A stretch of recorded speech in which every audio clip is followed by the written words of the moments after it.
مرد کے سامنے ایک اجنبی عورت کے مواصفات اور اس کی صفات کا ذکر کر رہا ہے، وہ ایسی ہے ایسی ہے، اور ابھار رہا ہے کہ طائف فتح ہو تو اس کو پانے کی کوشش کرنا۔ پیارے نبی کو اتنا غصہ آیا، اتنا غصہ آیا، اللہ اکبر، کہ اس دن سے آپ نے منع کر دیا کہ یہ شخص جہاں عورتیں ہوں وہاں آج سے اس کا داخلہ منع ہے، داخل نہیں ہو سکتا۔ اتنا ہی نہیں، آپ نے کہا ایسے لوگ جو عورتوں کو غور سے دیکھتے ہیں اور مردوں کے سامنے ذکر کرتے ہیں یہ ایسی ہے یہ ایسی ہے، یہ سماج میں رہنے کے قابل نہیں ہے، یہ سڑی ہوئی ذہنیت کے لوگ ہیں۔ آپ نے کیا کیا جانتے ہیں؟ نبی رحمت نے کیا سزا دی اس کو؟ کہا کہ تم مدینے میں رہنے کے لائق نہیں، نکل جاؤ مدینے سے باہر، نکل جاؤ مدینے سے باہر۔ آپ نے اس کو شہر بدر کیا، شہر سے باہر نکالا، مدینے کے باہر ایک دیہات میں رہتا تھا۔ راوی حدیث کہتے ہیں ہفتے میں ایک دن مدینے میں آتا تھا، بھیک مانگ کے ہفتے بھر کی غذا جمع کر کے بھاگ جاتا تھا۔ نبی رحمت صلی اللہ علیہ وسلم جو نبی رحمت ہے، اتنی سخت سزا آپ نے دی، کیوں؟ شہر بدر کیا آپ نے، کیونکہ اتنی گھناؤنی حرکت ہے، گھٹیا حرکت ہے کہ اجنبی عورت کو دیکھنا اور اجنبی مردوں کے سامنے تذکرہ کرنا۔ آج یہ بہت بڑا چیلنج ہے ہمارے آگے، آپ کے آگے۔ محترم بھائیوں، آج زمانے کی آنکھوں میں حیا نہ رہی، آج اپنی غیرت کی حفاظت کرنا بہت بڑا مسئلہ ہے۔ معاف کیجئے، اکثر مرد بے غیرت ہے، اس جملے پر مجھے معاف کیجئے، اکثر مرد بے غیرت ہے۔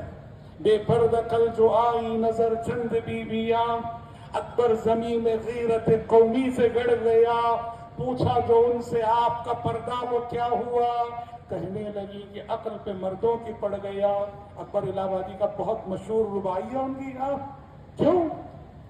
جو عورتیں بے حیا بے حجاب جاتی ہیں، وہ اس بات کی دلیل ہے کہ اگر اس کا کوئی بھائی ہے تو بھائی بے غیرت ہے، بے شرم ہے، اگر اس کا کوئی شوہر ہے تو شوہر بے غیرت ہے، بے شرم ہے، اگر اس کا کوئی باپ ہے تو باپ بے غیرت ہے، بے شرم ہے۔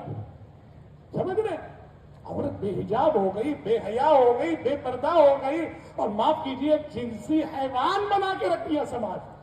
تو ہمارا سماج، ہمارا معاشرہ اس وقت تک مثالی نہیں کہلا سکتا، مثالی نہیں ہو سکتا جب تک کہ بھائیوں ان اخلاقی برائیوں سے معاشرہ پوری طرح سے پاک صاف شفاف ہو رہا ہو۔ گفتگو کے اختتام پر میں ضروری سمجھتا ہوں یہ موضوع ادھورا ہوگا اس پہلو کو ذکر کیے بغیر کہ دیکھو ہم اور آپ ایک ایسے سماج میں رہتے ہیں جہاں نان مسلم میجورٹی ہے، 80% نان مسلم میجورٹی کے درمیان ہم ایک مائنورٹی اور اقلیت کی حیثیت سے جی رہے ہیں، اور ہم مثالی معاشرے کی تعمیر کی بات کر رہے ہیں۔ تو یاد رکھنا، جب تک ہم یہ 80% میجورٹی سے ہمارے تعلقات کی نوعیت پر گفتگو نہیں کریں گے، اس وقت تک ہم مثالی سماج اور مثالی معاشرے کی تعمیر میں ناکام رہیں گے۔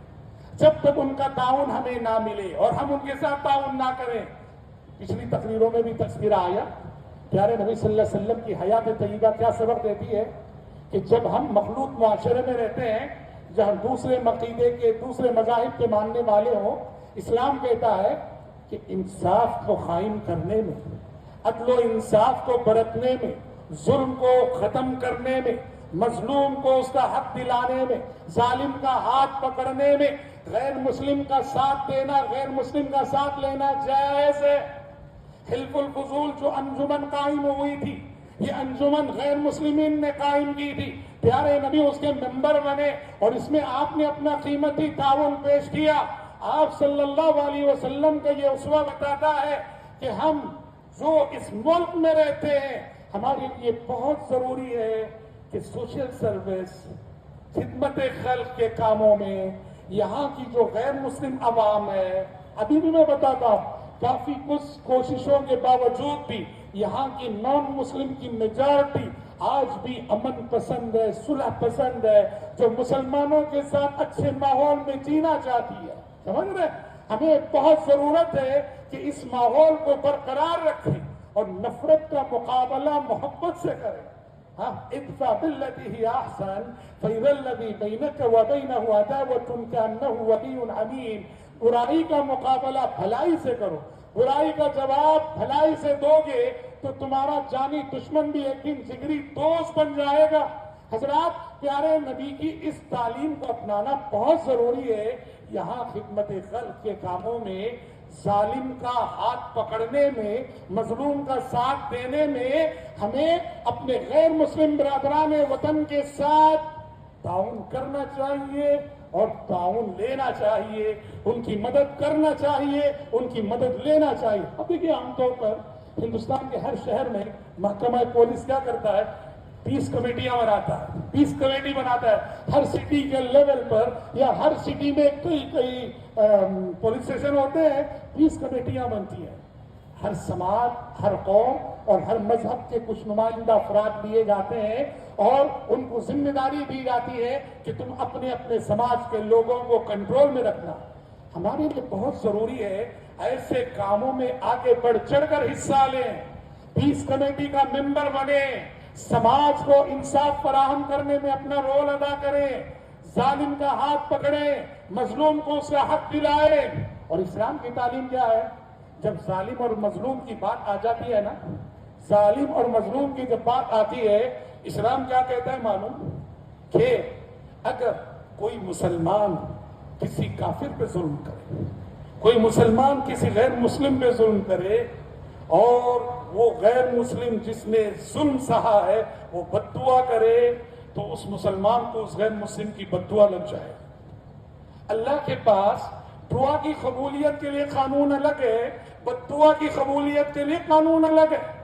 قبولیت دعا کے لیے ایمان شرط ہے، دعا کی قبولیت کے لیے ایمان شرط ہے۔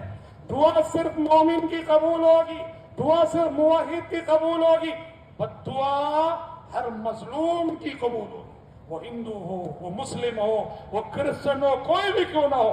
تو ظلم شریعت کے نزدیک سخت ناپسندیدہ ہے۔ لہذا ہمارے لیے بہت ضروری ہے کہ ہم ہندوستان کے اس سماج میں انصاف کے علمبردار بنیں، ظلم نہ کریں، ظالم کا ساتھ نہ دیں، ہمیشہ مظلوم کا ساتھ دیں۔ کہ ہمارے نبی کی تعلیم تھی، انصر اخاک ظالما او مظلوما، اپنے بھائی کی مدد کرو، ظالم ہو تب بھی، مظلوم ہو تب بھی۔ صحابہ نے پوچھا، اے اللہ کے نبی، ہمارا بھائی مظلوم ہو تب اس کی مدد کرنے کے معنی تو سمجھ میں آ رہا ہے، ہمارا بھائی ظالم ہو تب اس کی مدد کرنے کا مطلب کیا ہے؟ آپ نے کہا ظالم کی مدد کرنے کا مطلب یہ ہے کہ اسے ظلم کرنے سے روکو، ظلم کرنے سے منع کرو۔ تو حضرات، یہ آخری نقطہ ہمارے لیے انتہائی ضروری ہے، اس پر توجہ دینے کی ضرورت ہے۔ میں اپنی گفتگو کو زیادہ طول نہ دیتے ہوئے انہی چند نکات پر سمیٹتا ہوں اور اللہ رب العزت سے دعا کرتا ہوں کہ پروردگار عالم اس نے آج ہمیں اس اجلاس میں جس طرح کی کتاب و سنت کی باتیں سننے کے لیے اس نے اکٹھا کیا، جمع کیا، کل روز قیامت محض اپنے فضل و کرم سے ہم سب کو اسی طرح جنت الفردوس میں اکٹھا فرمائے، اللہم آمین۔ اور گفتگو کے اختتام پر منتظمین اجلاس کا میں شکر ادا کرتا ہوں اور ذیلی جمعیت الحدیث کے تمام ذمہ داروں کا شکر ادا کرتا ہوں اور خصوصاً ہمارے بھائی عفان عمری کا شکر ادا کرتا ہوں بہترین انتظامات کے لیے اور ایک بہترین اور کامیاب پروگرام کے لیے۔ اللہ رب العزت آپ سب کی محنتوں، کوششوں، کاوشوں کو قبول فرمائے اور انہیں ثمرآور بنائے، اللہم آمین۔ وصلی اللہ وسلم علی خیر خلقہ محمد وآلہ وصحبہ اجمعین۔